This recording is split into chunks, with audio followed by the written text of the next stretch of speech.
Hey guys, come on in. Mary, Dawn. Come on in, Elizabeth. Come on in, come on in, come on in, come on in. Welcome, welcome, welcome, welcome, welcome. Welcome, guys. Hey, buddy. Hey, Meredith. Carol, Jillian, Francis, Eva, Petra, Kathy, Kristen.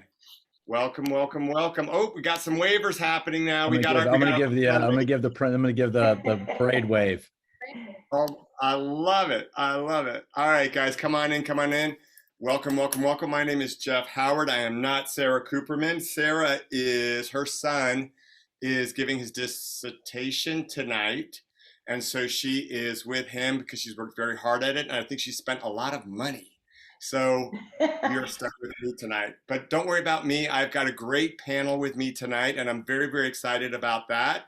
And I'm excited about the topic tonight, transformation after 40. And my panel has been talking about that prior to coming on, what that actually means and what that look like. But before we start, I want you all to realize that you're all muted right now because we got to kind of keep it that way. And your videos are off because it just makes it less distracting for everyone. We have 220 people signed up tonight, but there will be about 50 to 60 people actually coming in because remember, this is recorded and you'll be getting a link sent to you as well. But what I care most about is when you look down the chat button, if you open up the chat button and if you say hi and tell me where you're from, we'd love that. And this is actually where I would love for you guys to ask questions as well. This truly is a discussion. And it's something that when you ask questions, one of the panels might answer it. I can bring it up as well. Hi from Atlanta. Oh, I know that. Good job, California, Chicago, Austin, Texas, Chicago, Jersey. Come on in, come on in, come on in. Good, good, good. Awesome, Shout awesome. out to Welcome, the 202. Yeah, exactly. All right, let me introduce my panel real quick before we get going. First of all, I have Deborah Atkins. And Deborah Atkinson. She is a wellness coach, hormone balancing fitness expert, and best-selling author with over 3 decades of full-time fitness experience. As the founder of Flipping 50, she has helped over 200,000 women flip their second half, achieving desired vitality and energy. She is a podcast host, TEDx speaker, and international presenter in predominant industry conventions. That's a lot. Pete McCall, one of my favorite people that Annie and I don't know if you've known Pete for a while, Deborah, but he is an awesome, awesome, awesome, intelligent guy, great presenter. He's the host of All About Fitness podcast, author of several articles, textbook chapters, and the books Ageless Intensity, Effective Workouts to Slow the Aging Process, and Smarter Workouts, The Science of Exercise Made Simple. And then, of course, my beautiful Ann. Now, Ann is subbing tonight for Gail. And Ann Gilbert is owner of Shape Fitness in Florida. She has 2 now. I think you had 3 before, right? And I've been there many times. And she also works for SCW. She's on the faculty. She does the active aging certification.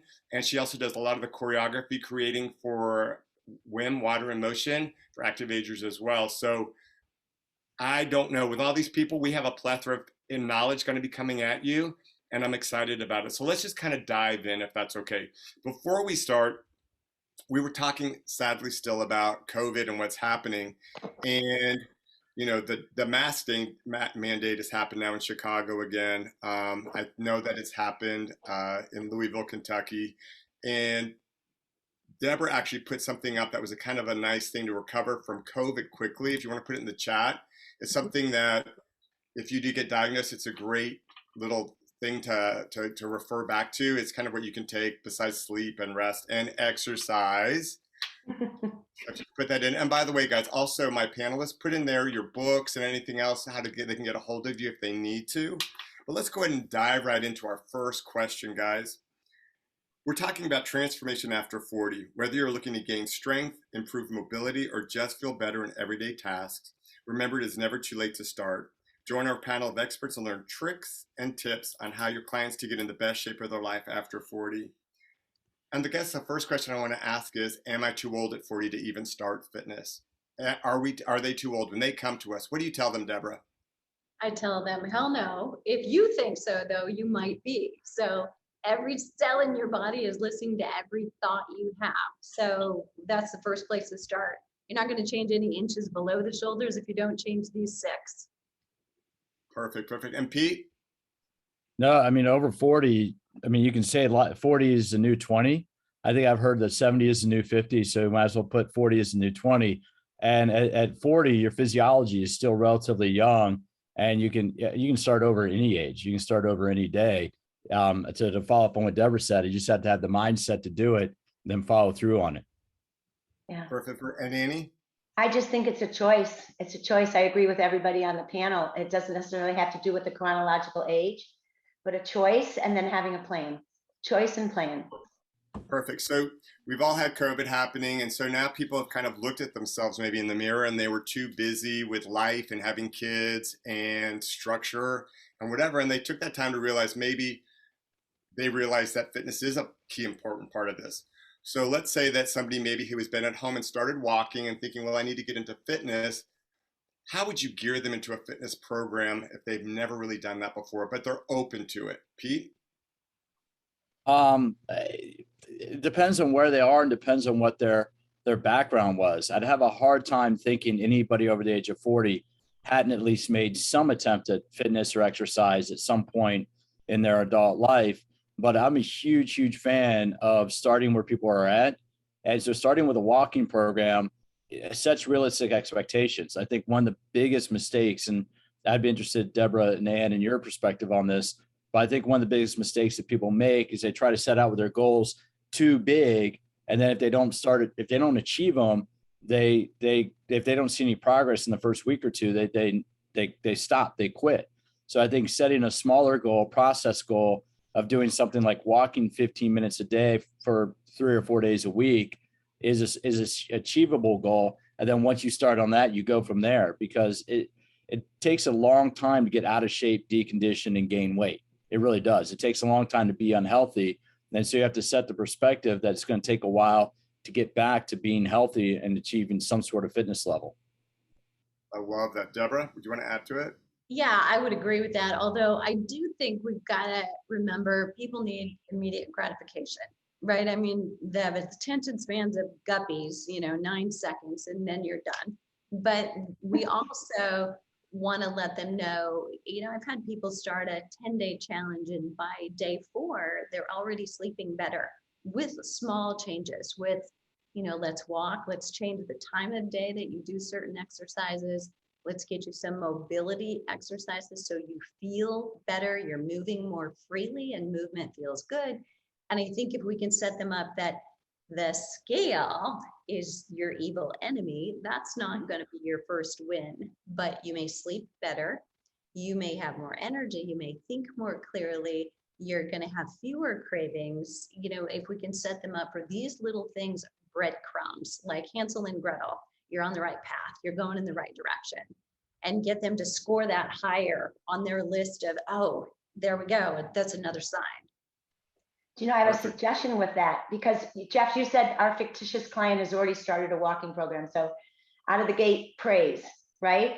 And then what I've done in the past, and it's with Deborah's thoughts in mind, is take an old-fashioned paper, if you will, calendar, and give them a little expectation of how they're going to feel each of the days. And then they can add their own little expertise, or how, their own little reaction to everything they did that day, and turn it into. Go back old school and start with a consultation. And like Deborah said, tell them what to expect in the first couple days, when they're going to be sore, when they're not going to be sore, if they're going to sleep better, and make them start to celebrate those little things. I love that. Pete, you had mentioned a little bit when we started in about that their bodies were still producing a lot of good stuff at 40. Do you want to elaborate a little bit more on that? What kind of is slowing down at 40 and what is still kicking in at 40? Well, the thing is, I mean, what happens as we age when you get over the age of 30, the body can lose muscle mass, and the body will lose muscle mass if muscles are not properly strengthened, if muscles are not properly engaged. Over the age of 40, people can start strength training. People can improve their cardiorespiratory fitness, but they just have to be consistent with it. And I think that's one of the big things. I mean, to get to Ann's point, is you want to work on consistency first, and reward yourself for what you've done and what you've been able to achieve. I mean, being able to work out 2 or 3 days a week is a big deal. If you do that consistently for 4 to 6 weeks, you should feel stronger. You should feel an improved cardiorespiratory benefit. I mean, the body will change. From the research, the physiology can adapt in our 70s and 80s. It just has to be used in the right way, and it'll adapt. It's just a matter of being consistent with what you're going to do. I love that. And Deborah? Yeah, for sure. I work primarily with women. So women in any stage of menopause. So after 40, most of them are starting to go through a little roller coaster. The trend is downward, but they're going to ride a roller coaster of estrogen is up, estrogen is down. And then as they're coming down, and we all probably go to testosterone and growth hormone, losing that, producing less of it, being a loss of muscle, but it's actually estrogen is the stimulator for muscle. So when we lose that, we have to pick something else up, and that something should be weights. I mean, we've got to offset it. It's like you're sitting on a three-legged stool and you just lost estrogen. So we've got to work a little bit harder, and strength training is a girl's best friend. I love that. Annie? I agree 100% with that. I love the stool, the vision of the stool. When we're talking about those successes, though, I think they need to be shared.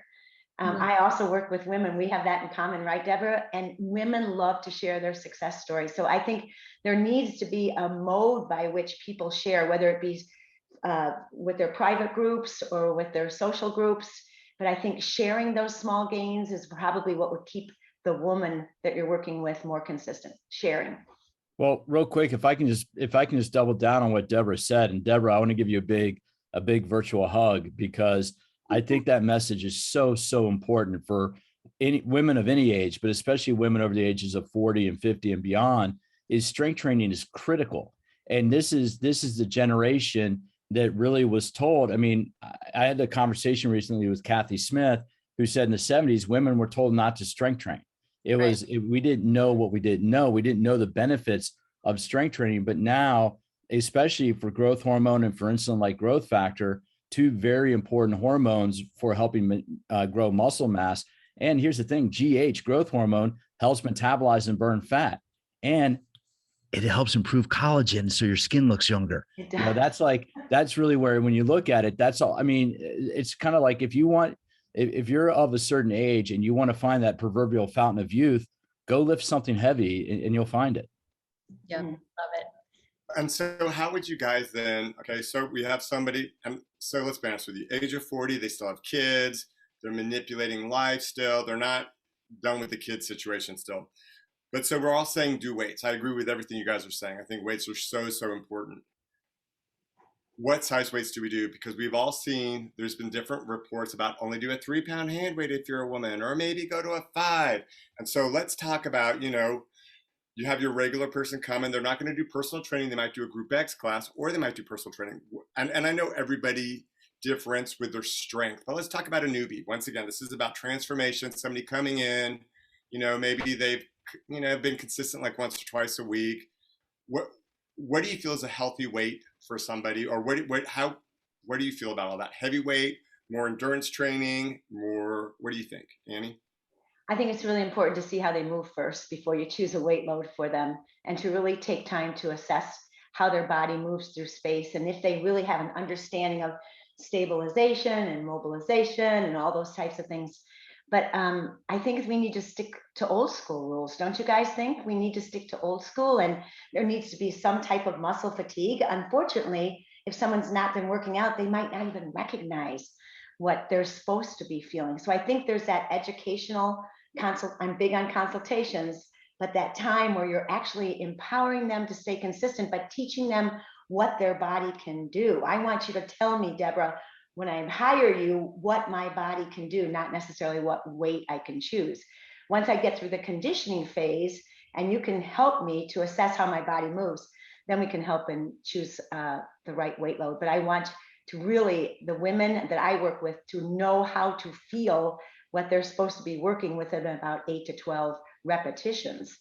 But I want them to, to really see, I want to see how they move first. Do you guys agree?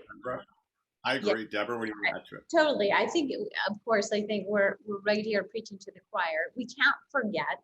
I mean, ultimately, we may have this goal, but we can't forget we've got to start and we've got to progress. smartly, wisely, and increase the weight to where we need it. If we're talking muscle though, and we're talking bone, we need to try to get everybody who's capable at the joints they're capable of doing it at to as heavy as possible. So 10 or fewer repetitions is still bone density by far the best way to go. But yeah, muscular fatigue every time. And then I think we all have to be clear, we have to take the time to explain what that is. Because fatigue and exhaustion are interchangeable words people are hearing all the time, but they're using them in reference to other things like being so tired and fatigued.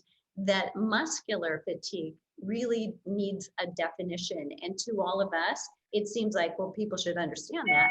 They don't. They don't. Yeah. Mhm. I agree. Yeah, I we have to agree. teach that first. Pete, I think I you're muted muted. myself because the AC kicked on. No, I mean, I love hearing when women talk about lift heavy weights, because that really is, I mean, what the research shows that's what can make big changes to the body by adding lean muscle mass. And when you add lean muscle mass, you elevate the resting metabolism. Beth just right. My old friend Beth, I've known Beth since I've been in the fitness industry, which is a long time. But Beth is referencing that metabolism might not slow down until later. We have to remember that a pound of muscle burns about 5 to 7 calories per day, per pound per day. And so if you add 5 to 7 pounds at any age, you're increasing the resting metabolism, how the body consumes energy, and will consume energy at rest. And that only happens from weightlifting. And that only happens, to Deborah's point, of lifting to a point of fatigue, which can be not able to do another repetition. And when you see those people grab light weights in your classroom, or you have clients that don't want to grab that light weight, it's like, okay, if you want to get strong, you want the benefits, you need a rep to fatigue. Would you rather use 5 pounds for 30 reps and hit fatigue? Or would you rather grab 12 to 15 pounds and hit fatigue in 8 to 10 reps? I mean, you have a choice. 10 reps is a lot less uncomfortable than 30 or 35 reps. But the research shows, pretty unequivocally, the research shows that in order for muscles to grow, in order to get the anabolic response from the endocrine, from hormones, it needs to be to a point of fatigue, meaning not able to do another repetition. Yeah. Without I help. love Yeah. Love it. I love that. Can I speak to Beth's reference to that study? Okay, I'm going to say that. Yes. Okay, you wait. So I do a Flipping 50 fitness specialist course. And some of my students, my graduates said, what do you think about that? Because metabolism doesn't slow. So I said, you should leverage the bleep out of that, because that is telling you, the testimony is lifestyle, lifestyle, lifestyle. So the reason people are gaining weight and having slowed metabolism is they aren't moving, they're eating the wrong foods. And it plays right into, there's an ACOG 2019 study of 1 million women in menopause that says there is absolutely zero correlation between menopause and weight gain. And that's shocking, but 1 million women in a longevity study, that means it's our habits, it's what we're doing that is causing that. I love that. I love it. I also feel that once, and I, again, speaking for women, because that's my clientele base, but once they find something that feels they've become comfortable and complacent, and I think the next thing we need to teach them is the need for progression. You know, and they get stuck in that and they're successful, and that pump bar always stays the same. And I think the next thing I would want to teach them is the necessity for progression, then recovery, progression. But how do they know when to progress? And those are important things that the coach has to educate them with. Wouldn't you agree? Well, and on that point, to piggyback on Ann, to remind people, our job as coaches, our job as instructors and trainers is to help people feel comfortable being uncomfortable, because discomfort is what causes change, right? To that point, Ann's point, you feel confident, I can use a 10-pound bar, this is great. But if it's not creating discomfort, it's not really creating change. I mean, yes, you're getting some exercise benefit, but you're not getting the stimulus. And, you know, whether it's emotional change from a life change, whether it's a physiological change or physiological discomfort, but we do not grow as an individual, as a human, without some level of discomfort. So the toughest job we have in our industry is to help our clients become comfortable with that discomfort, because that signifies growth. I love that. I love that. In fact, I do personal trainings on Tuesdays and Thursdays here in Louisville, and I train mostly women, and I train some guys, but they want to go very heavy, and all of them have an injury, so they can't go to Group X. So they want to be training one-on-one, but they all want to lift very heavy, and they do it in a very controlled atmosphere with me. Now, if you do Group X, though, there's a way to educate them that well as well. HIIT training is still high. People still want to do HIIT training, but you can design classes that are like called lift or heavy, where you could break it up and then have a class that's specifically designed to lift heavier than what a HIIT class would be, okay? And I think that it's our job as a teacher, again, to kind of take control of that. Diana asked a question, do you think that we should do a combination of cardio and strength in one session, or do you think cardio one day, then strength the other day? If combined, which would you do first, strength or cardio? I know it's a big question. Who wants to take it? I do. Yeah. Go. And then I'm sure somebody's going to follow, because we differ, and that's okay, because I think everybody should hear our opinions. So I usually start with the person's time, the time constraints, the schedule that they've got. So it's like, what is better for you? Doing a little bit more exercise on fewer days of the week, does that make more sense? Or doing less and doing more days per week? The way I would choose, if I could choose for the women in menopause I work with, because they're prone to what lay terms is adrenal dysfunction, or sometimes called adrenal fatigue, but it's HPA axis dysfunction. They tend to do too much, and then they lay on the couch and recover, and then a week later they'll do it all over again, learning nothing. So I would rather see them do a little really well, and then do a little the next day really well, and be able to get the maximum intensity, because I think one of them will get washed up. Whatever you do second will not be as effective or done as effectively as it would if you were fresh. So I would rather see it done on alternative days. 2 strength, 2 interval training once somebody's worked up to that point. If somebody combines them, like we said, because strength after 40 becomes more important, I would always do strength first and then follow it with the cardio or the HIIT. Love that. And I'm Deborah, I'm out. No, to Deborah's point, what's the primary goal? If the primary goal, if somebody wants to do a 10K or train for a half marathon or something like that, and they're using strength to augment that goal, then I would have them do cardio first, because that's their primary focus. However, if it's just weight management, lifestyle, feeling healthy, I'd probably focus a little bit more on strength first, followed by cardio. And sometimes you throw in a HIIT session. Again, there's a lot of variables in there, but I love Deborah's point of starting with time, looking at their time constraints, and then putting that all together. I mean, what the research shows, and this is pretty geeky technical, but what the research suggests is that the metabolic byproduct from weightlifting is used to help sustain a lower to moderate intensity cardio workout. So if you did 30, 40 minutes of weight training, theoretically, according to what the literature shows, you should be able to use some of that metabolic byproduct, lactate, pyruvate, in terms of fueling, creating ATP for a moderate intensity cardio. But then again, after 10, 12 weeks, the body adapts. So you got to switch it up anyway. So honestly, it would be, no matter what you do, every 10 or 12 weeks, you would probably want to switch it up, because the body's going to adapt to whatever you do on a regular basis. Would you agree with that, Deborah? I mean, because the physiology will adapt. Yeah, I run 12-week programs, and we do it all the time every year, and make people stop and start, because I want them shifting. Yeah, love that. I like the idea of 4 to 6 exercises to start, less time taken. And I agree with Pete about the fact that it does reach into our cardiovascular needs. But I think that everyone here is saying spot on.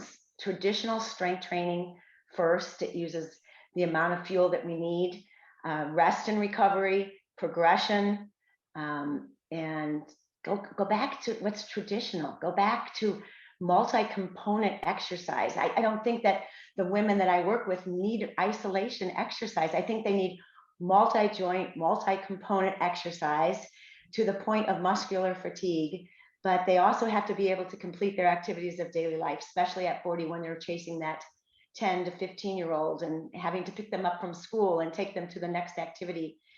I like traditional and I like strength training first, and it works and it's proven, and we have to trust it, and we have to learn what our body can do and where it needs to go next. I mean, you just hit on recovery. How does recovery change compared to when we were younger? Trying to hit that, Annie. Oh, Deborah's hand's coming up. Go, Deborah. No, I was pointing up. It goes up. So there's the truth about, there's publications that are referencing for women over 40, volume in strength training is important. But I think to read that research, you can get carried away, and you have to remember the volume of recovery also has to go up. So 48 hours was always a minimum. It's a minimum. It's not at 48 hours, do another one. So 72 hours serves a lot of people over 50 better. And soreness is not a good gauge of whether you're recovered or not. So the scale, and I would highly recommend anybody who's working with adults over 40, make sure, especially during the pandemic, they've got a smart scale at home in the bathroom. So they're getting the feedback from what their daily and weekly habits are doing for their muscle mass. Are they gaining, maintaining their lean muscle mass, or are they losing it? So that's a really important gauge. But we need, if they're not recovering as much, they're doing the work but not seeing results, I would start there with, let's try another day between your strength training workouts and see what happens. Right now. Well, sorry, go ahead, Annie. Go ahead, No, Annie. go ahead. Pete, go ahead. No, please. I just think it's also important to, as a coach, to assess triggers that might be in their life that are keeping them from recovery, like mental and physical stress. And we're talking about physical stress right now and the actual physical recovery of the muscle, but all the other stressors out there or triggers out there that are going to keep them from recovering. I think it's important as coaches these days, especially after the pandemic, to figure out exactly what might trigger them from recovering, whether it be nutrition or sleep or stress at work or relationships or depressions. There's different things out there that are triggers. And as coaches today, yes, we can say 48 to 72 hours. I totally agree with that 100% as someone that's trying to get strong at 68 years old. But there's also other things that as a coach today, we have to decide, is it a trigger and is it keeping you from recovering? Love that. No, and that's completely, and I think we know so much more about recovery than we did 5, even 10, as recently as 5, 10 years ago, because we understand that exercise is the stress and it's the period after exercise when the body adapts. And to kind of piggyback on what Deborah said and to provide a little bit more support for that, is that she's 100% right on, is once you get over a certain age, the body takes longer to recover. It just physiologically, glycogen replenishment, you have the tissue repair, the structural repair. And so sometimes less is more. I think it'd be better off to think about 2 or 3 high intensity workouts per week and understand that that's really the stimulus we need. It doesn't mean don't exercise the other days of the week, but 2 or 3 days, when we get to a certain age, 2 or 3 days are all we need. And then the body has that 48 to 72 hours to repair. But if you do a heavy strength workout, a metabolic workout on a Monday, that Tuesday can be a low intensity walker cycle, or it can be a hatha yoga or a gentle yoga class. And that Wednesday can be a less intense dance class. You use your body differently while your body's still repairing from that really high intensity stress period. So, and then I'm going to piggyback. The more I learn about it, the 2 components that really help reset the body are sleep and meditation. Is really learning how to get an extra half hour to an hour of sleep a night is so important for so many facets of our health. And then the one thing that really kicks my tailbone is trying to be able to meditate and be quiet for about 10, 12 minutes a day. And just that is such, but it's such an important component of that we overlook, that meditation is key for maintaining the parasympathetic drive in our body. Yeah, I love that. And just to your point, I want to call your attention to this, because I think older adults sometimes are getting the message when we say less exercise. I say this, less exercise, but when I say that, I mean make it more intense, make it count when you do it.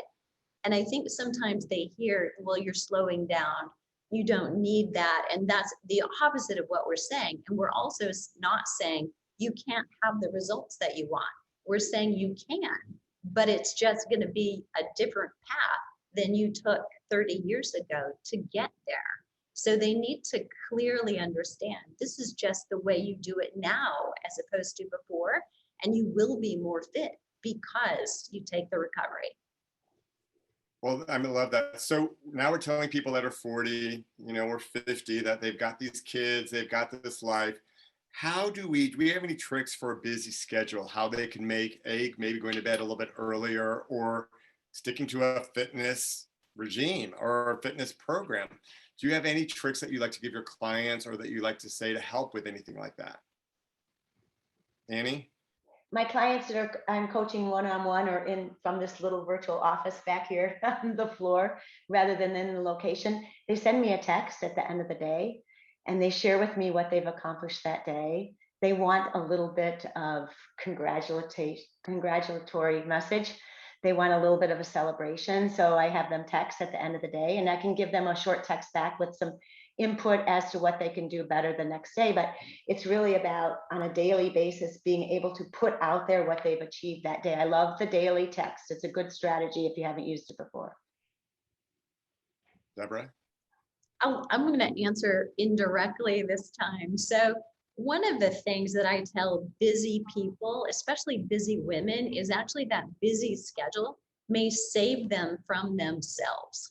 So then thinking that they should go exercise for an hour or an hour and a half, which will throw their hormones under the bus. So if you have 20 or 30 minutes, your intensity generally will go up, because it's like, I have to make every minute count. And it's like, good, finally, we've got them working as hard as they need to work.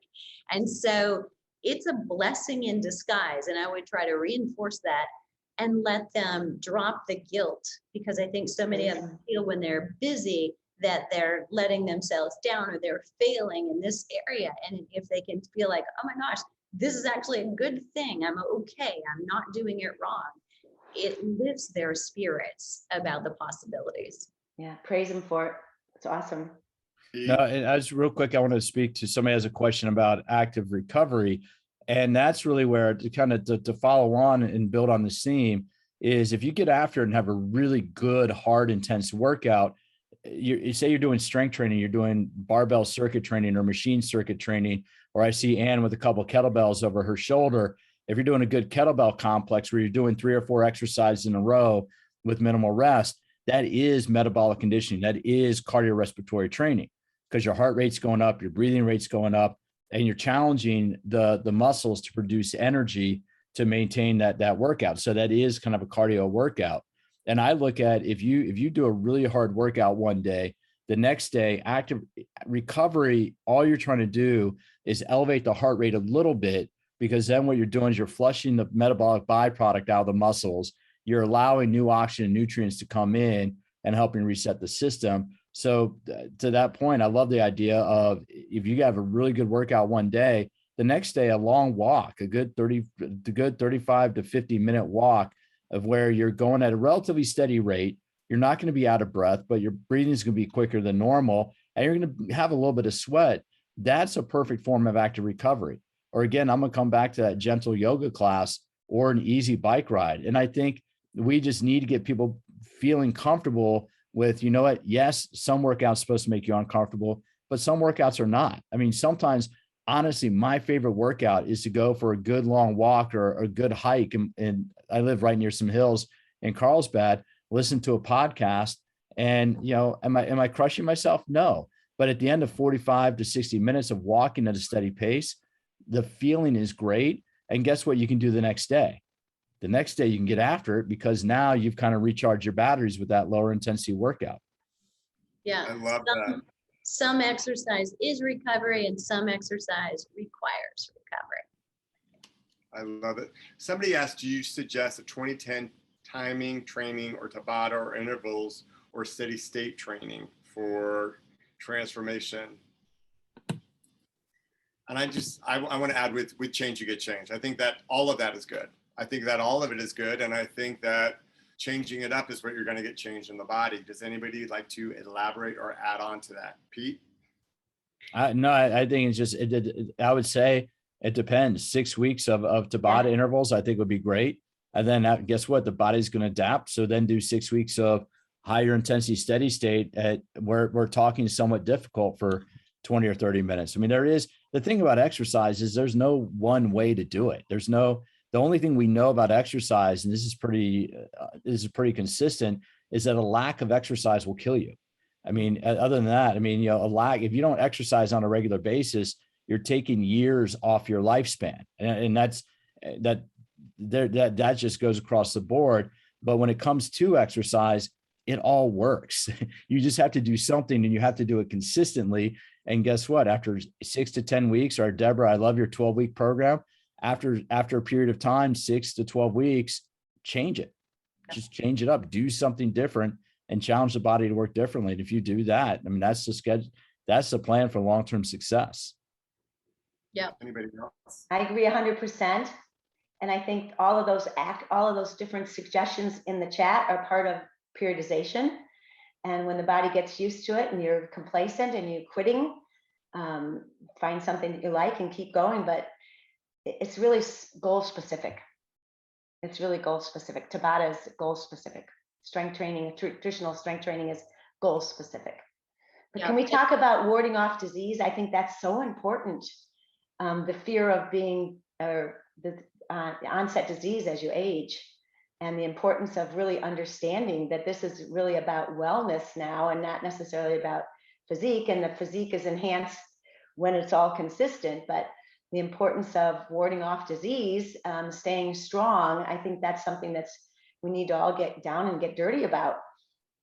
Whether it's you or someone in your family or a loved one or a friend from the gym that has been afflicted with disease, it's very, very important to see that this is about more is not better, better is better, and it's going to affect whether you become diseased or not, and you can't stop. I think that's, like Pete said and Deborah said, it's about being consistent and not stopping.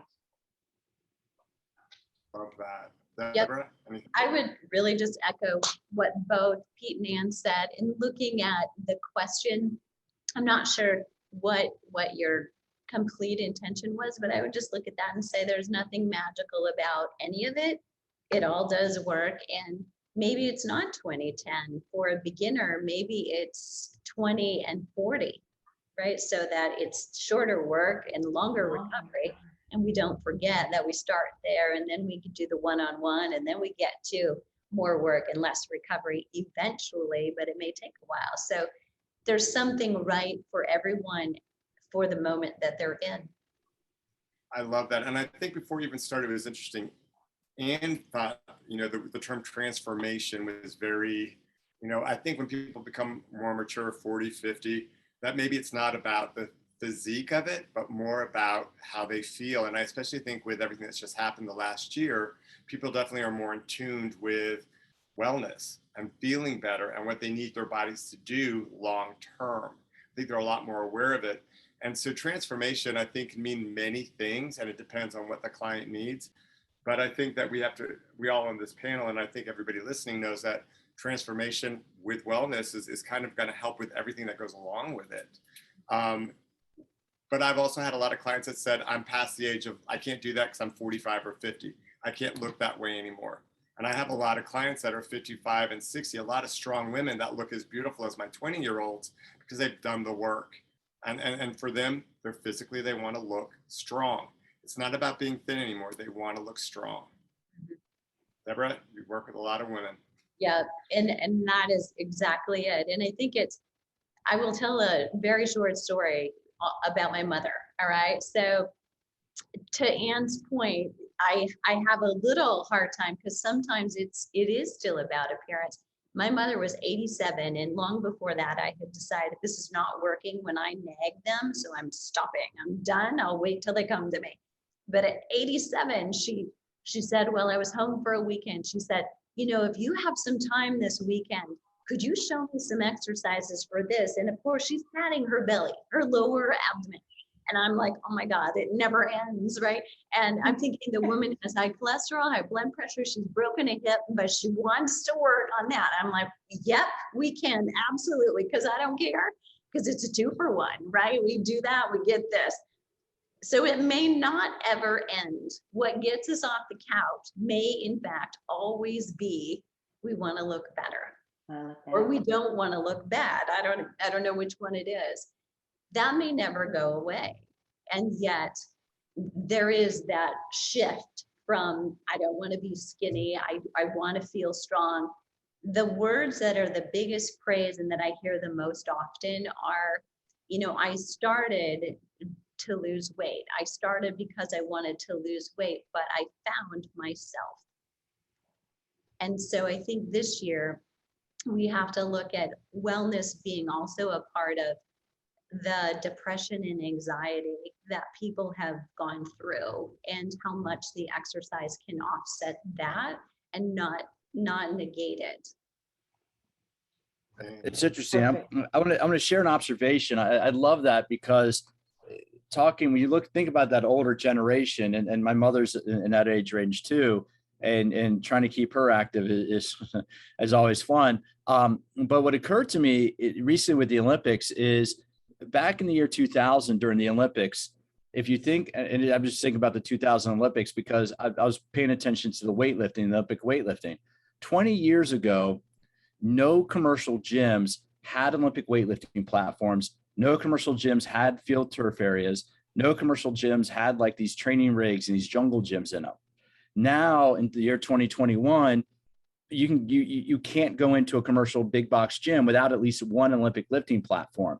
And along the way, whereas 20 years ago, I'm 49 years old. 20 years ago, you didn't see that many women in the weight room, and you didn't see that many women, especially lifting barbell work, doing barbell work. Now, when I go into my local gym, I have a membership. I teach classes at a YMCA, but I have memberships at 2 other gyms and big box gyms, depending on where I am throughout the day. But most of the time when I go into a big box gym, a good majority of the people in the barbell area and using Olympic platforms are women, are young women.